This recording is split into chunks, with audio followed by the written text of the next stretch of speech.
नमस्कार। देश प्रदेश व दुनिया की तमाम बड़ी खबरों में आपका स्वागत है। आइए एक नजर डालते हैं आज की मुख्य हेडलाइंस पर। बड़ी खबरों में आज हम आपको बताएंगे अनिल विज की बढ़ी मुश्किलें, बीजेपी ने दिया कान बताओ नोटिस। विधायिका बोली मेरी चलती तो सबको नौकरी लगवा देती। 2.5 फुट का दूल्हा 3.5 फुट की दुल्हन बनी चर्चा का विषय। सोना पहली बार 85,500 के पार। चुनाव हारे केजरीवाल ने पंजाब के आप विधायकों को बुलाया दिल्ली। बताएंगे हरियाणा की एक दंपति 1 करोड़ 20 लाख लगाकर डंकी रूट से कैसे पहुंची अमेरिका। अमेरिका के बाद अब कनाडा में भी भारतीयों की बढ़ सकती हैं मुश्किलें। हरियाणा ग्रुप सी व डी भर्ती के लिए अप्रैल में होगा सीईटी। कुमारी शैलजा ने आयुष्मान योजना पर उठाए सवाल। अध्यापकों के विवाद से बच्चों की पढ़ाई हो रही प्रभावित। सूरजकुंड मेले में चिराग से निकला जींद यूनिवर्सिटी में लगे पोस्टरों पर लिखा जहां सूरा वहां समस्या, सूरा हटाओ यूनिवर्सिटी बचाओ। असिस्टेंट प्रोफेसर के 2117 पदों पर निकली भर्ती, 27 फरवरी से आवेदन शुरू। अमेरिका में शरण के लिए भारतीय दे रहे हैं झूठे हल्फनामे। परवेश वर्मा होंगे दिल्ली के अगले मुख्यमंत्री, बीजेपी और संघ में बनी सहमति। अब देखिए खबरें विस्तार से। बड़ी खबरों में आइए बात करते हैं विधायिका ने आखिरकार क्यों कहा मेरी चलती नहीं। जी हां, हरियाणा के जींद जिले की जुलाना विधानसभा सीट से कांग्रेस विधायक विनेश फोगाट से महिला ने अपने बच्चों के लिए नौकरी मांगी। विनेश विधायक बनने के बाद धन्यवादी दौरे के तहत राजपुरा भेड़ गांव में गई हुई थी। यहां ग्रामीणों ने विनेश के सामने बुढ़ापा पेंशन और पीने के पानी की समस्या रखी। जब विनेश लोगों को संबोधित कर रही थी तो अचानक एक महिला खड़ी हुई। उसने विनेश से कहा पानी तो हम तालाब का भी पी लेंगे, लेकिन बच्चों को रोजगार देना पहली प्राथमिकता है। हमें कुछ नहीं चाहिए, बस हमारे बालकों को नौकरी लगवा दो। महिला की बात सुनने के बाद सभा में मौजूद विनेश समेत सभी लोग जोर जोर से हंसने लगे।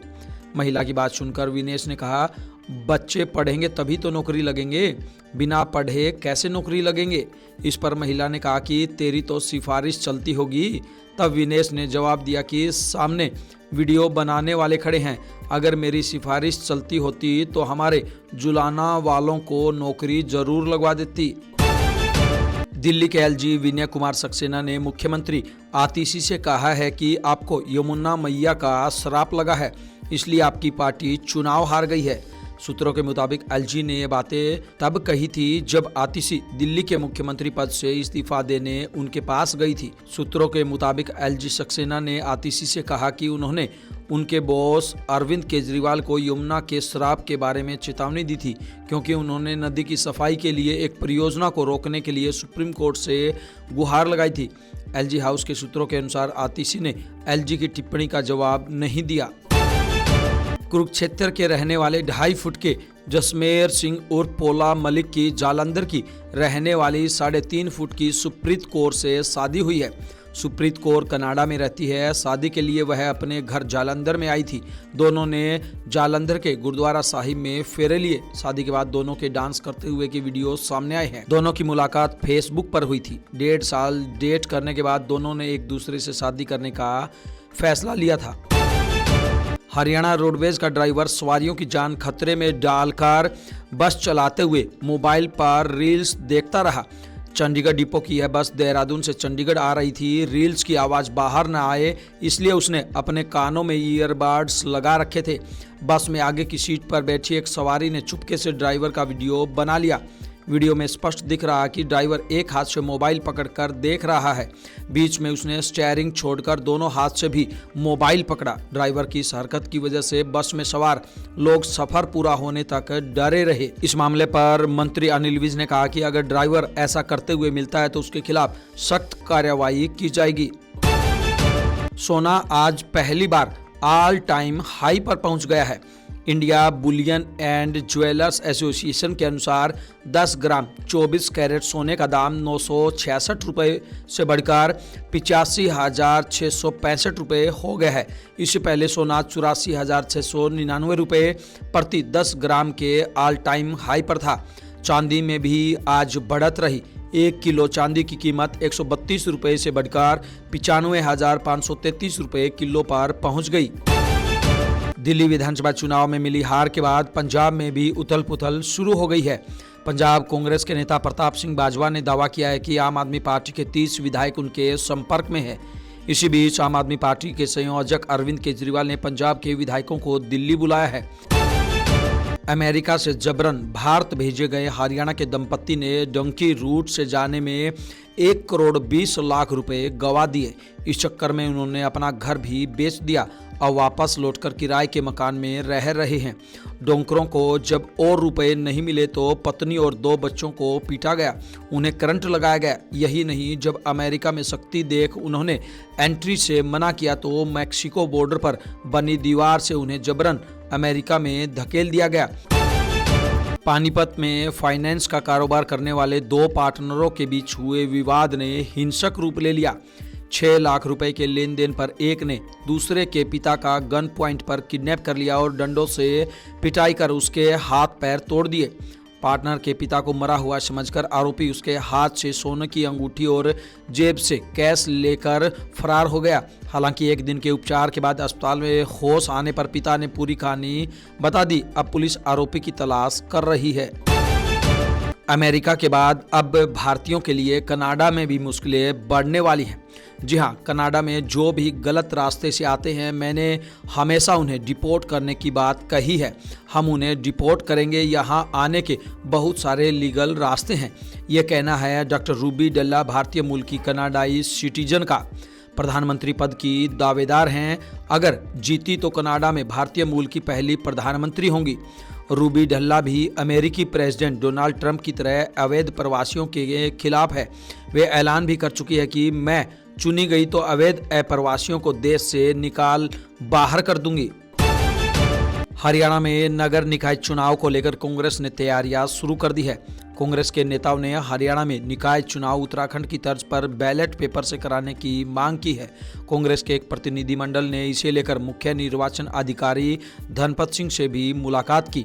हरियाणा कांग्रेस के अध्यक्ष उदयभान, कांग्रेस एमएलए अशोक अरोड़ा, गीता भुक्कल, पूर्व मंत्री कर्ण दलाल समेत कई नेताओं ने state election commissioner Dhanpat Singh को इसको लेकर ज्ञापन भी दिया है। ज्ञापन देने के बाद नगर निकाय चुनाव ईवीएम की बजाय बैलेट से होने चाहिए, ऐसा उनका कहना है।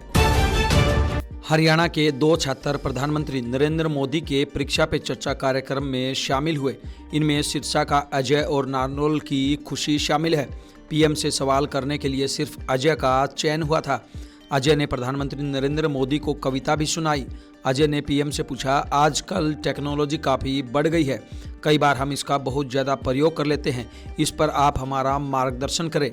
इस पर प्रधानमंत्री ने कहा, आप उस युग में बड़े हो रहे हैं जिसमें बड़ी मात्रा में टेक्नोलॉजी का फैलाव है, इसलिए इससे भागने की ज़रूरत नहीं है। आपको तय करना होगा कि क्या मैं रील देखता रहता हूँ, उसी में समय जाता है क्या?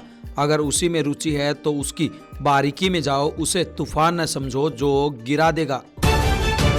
आइए बात करते हैं युवाओं के भविष्य से जुड़ी बड़ी खबर की। जी हाँ, हरियाणा में ग्रुप सी और ग्रुप डी के पदों पर भर्ती के लिए जरूरी कॉमन एलिजिबिलिटी टेस्ट यानी कि सीईटी का लाखों पात्र युवा इंतजार कर रहे हैं। हरियाणा सरकार और कर्मचारी चयन आयोग अभी तक सीईटी की तिथि तय नहीं कर पाए हैं, लेकिन हिसार जिला उपायुक्त की ओर से अधिकारियों को भेजे गए वायरल पत्र में सीईटी अप्रैल में होने की संभावना जताई गई है।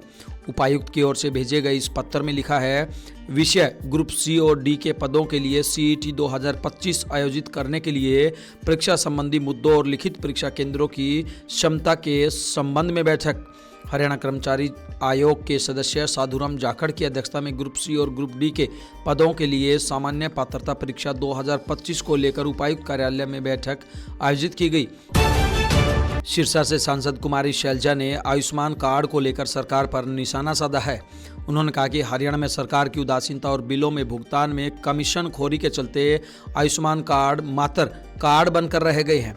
डॉक्टर इस कार्ड से मरीजों का इलाज करने से कतराने लगे हैं। प्रदेश में कोई भी फिजिशियन और बाल रोग विशेषज्ञ इस कार्ड पर मरीजों का इलाज नहीं कर रहा है। अगर सरकार ने जनता को इस कार्ड से मुफ्त इलाज की सुविधा दी है तो उसे अपना वायदा ईमानदारी से पूरा करना चाहिए। इस मद में डॉक्टरों का सरकार की ओर से कई करोड़ रुपया बकाया है, जिसका सरकार ने 28 फरवरी तक भुगतान करने का वादा किया हुआ है।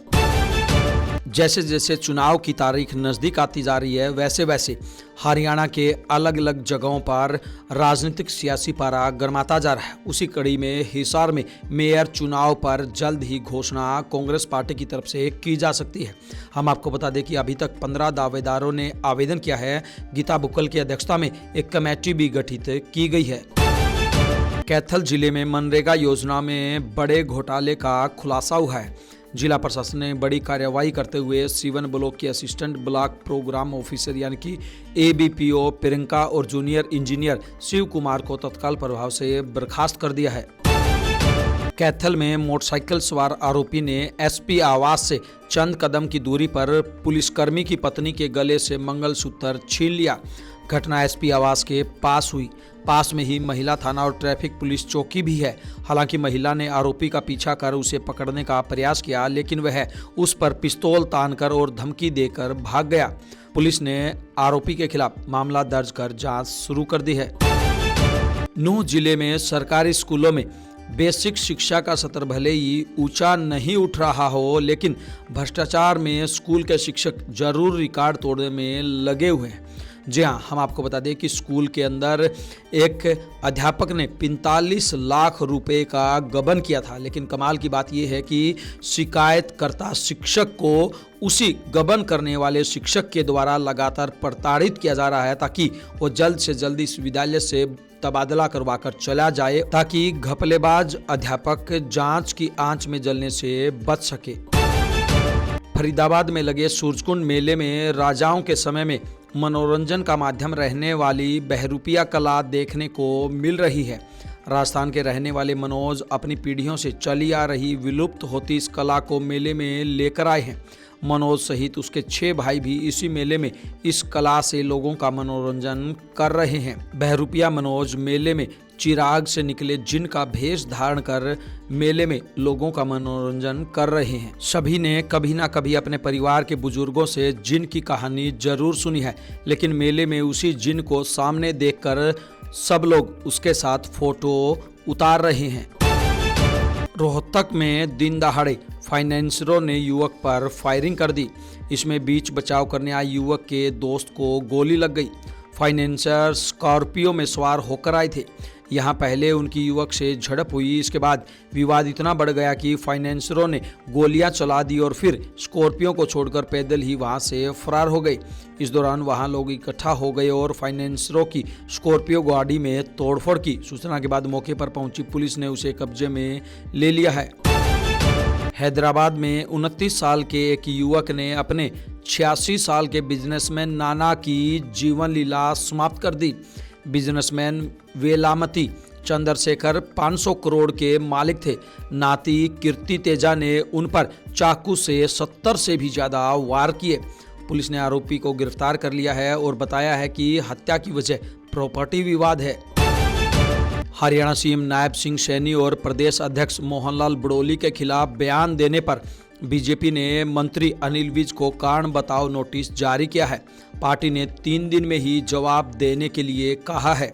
बड़ोली के खिलाफ हिमाचल में जबरदस्ती शारीरिक संबंध बनाने के मामले में FIR दर्ज होने के बाद अनिल विज ने उनसे पिछले 2 महीने में 2 बार इस्तीफा मांगा था। वहीं सीएम पर भी उन्होंने लगातार निशाना साधा था। उन्होंने यहां तक कह दिया था कि हमारे मुख्यमंत्री जब से सीएम बने हैं तब से उड़न खटोले पर ही है। इसके बाद बड़ोली ने उन्हें कारण बताओ नोटिस जारी किया है। मोहनलाल बड़ोली द्वारा भेजे गए नोटिस में कहा गया है कि दिल्ली में चुनाव के दौरान इस प्रकार की बयानबाजी से पार्टी की छवि को नुकसान होगा। यह जानते हुए भी आपने ये बयान दिए हैं, यह पूरी तरह से अस्वीकार्य है। राष्ट्रीय अध्यक्ष के निर्देश अनुसार आपको यह कारण बताओ नोटिस जारी किया जा रहा है। आपसे अपेक्षा करते हैं कि 3 दिन में आप इस विषय पर लिखित स्पष्टीकरण देंगे। जींद की चौधरी रणबीर सिंह यूनिवर्सिटी में जगह जगह PhD में दाखिला को लेकर स्कैम के पोस्टर लगाए गए हैं। इससे यूनिवर्सिटी का माहौल काफ़ी गर्मा गया है। वहीं PhD में 4 सीटों पर 12 एडमिशन की जांच भी चल रही है। यूनिवर्सिटी में क्लास शुरू हुई तो यूनिवर्सिटी कैंपस MBA PhD में दाखिलों में कथित स्कैम के पोस्टरों से अटा नजर आया। जगह जगह और खासकर प्रबंधन विभाग में इस कथित स्कैम के पोस्टर सबसे ज़्यादा लगे हुए थे। यूनिवर्सिटी के गलियारों जहां से विद्यार्थियों और स्टाफ का आना जाना होता है, उन गलियारों के फर्श पर भी पोस्टर लगाए गए थे जो सभी का ध्यान अपनी तरफ खींच रहे थे। यूनिवर्सिटी कैंपस में जो पोस्टर लगाए गए हैं उन पर लिखा हुआ है कि जहां सूरा वहां समस्या, सूरा हटाओ यूनिवर्सिटी बचाओ। मध्य प्रदेश में 2000 से ज्यादा पदों पर भर्ती निकाली गई है। यह भर्ती कंप्यूटर एप्लीकेशन सब्जेक्ट के असिस्टेंट प्रोफेसर पद के लिए है। इसके लिए आवेदन की शुरुआत 27 फरवरी से होगी। आवेदन शुरू होने के बाद उम्मीदवार ऑफिशियल वेबसाइट पर जाकर अप्लाई कर सकते हैं। इस भर्ती के लिए परीक्षा का आयोजन 27 जुलाई को किया जाएगा। वहीं परीक्षा के लिए एडमिट कार्ड 18 जुलाई को जारी किए जाएंगे। प्रधानमंत्री नरेंद्र मोदी फ्रांस और अमेरिका के दौरे पर रवाना हो गए हैं। पीएम का यह दौरा 10 से 14 फरवरी तक है। इसके बाद 12 और 13 फरवरी को प्रधानमंत्री अमेरिकी दौरे पर रहेंगे। अमेरिका से 104 भारतीयों को डिपोर्ट किए जाने के बाद अनेक नई जानकारियां सामने आ रही हैं। कई गुजराती अवैध रास्तों और डंकी रूट से स्थायी शरणार्थियों के रूप में रहने के लिए अवैध रूप से विदेश पहुंचे हैं। वे अपने परिवारों से एक झूठे हलफनामे पर हस्ताक्षर करवाने के लिए कह रहे हैं। इसमें कहा जाता है कि भारत में उनकी जान को किसी राजनीतिक दल या राजनीतिक रूप से प्रभावशाली व्यक्ति से खतरा है। वे एक पार्टी का समर्थन करती हैं, इसलिए उन्हें सत्तारूढ़ पार्टी से जान का खतरा है और उन्हें बार बार धमकियां भी मिल रही है। हमें कुछ सबूत मिले हैं। इससे खुलासा हुआ है कि कुछ लोग डॉलर के लालच में अपनी मातृभूमि को बदनाम करने से भी नहीं हिचकिचा रहे हैं। डंकी रूट से कई वर्ष पहले अमेरिका में बसने वाले एक युवक ने बताया कि गुजरातियों से ज्यादा हलफनामे पंजाब के लोग दाखिल कर रहे हैं। उनका दावा होता है कि वे जिस संगठन से जुड़े हैं सरकार उसे मान्यता नहीं देती है और उसके सदस्यों के खिलाफ कार्रवाई करती है, इसलिए उन्हें शरण दी जानी चाहिए। दिल्ली के मुख्यमंत्री को लेकर तरह तरह के कयास लगाए जा रहे थे, लेकिन अब उससे पर्दा हट गया है। जी हां, दिल्ली के अगले सीएम प्रवेश वर्मा ही होंगे। बिंदास हरियाणा के सूत्रों के मुताबिक बीजेपी और आरएसएस के बीच सहमति बन गई है। नई दिल्ली सीट से उन्होंने अरविंद केजरीवाल को हराया था। इन तमाम खबरों को लेकर आपकी क्या कुछ राय है, आपकी क्या कुछ प्रतिक्रिया है, आप हमें कमेंट बॉक्स के माध्यम से जरूर बताएं। ब्यूरो रिपोर्ट, बिंदास हरियाणा।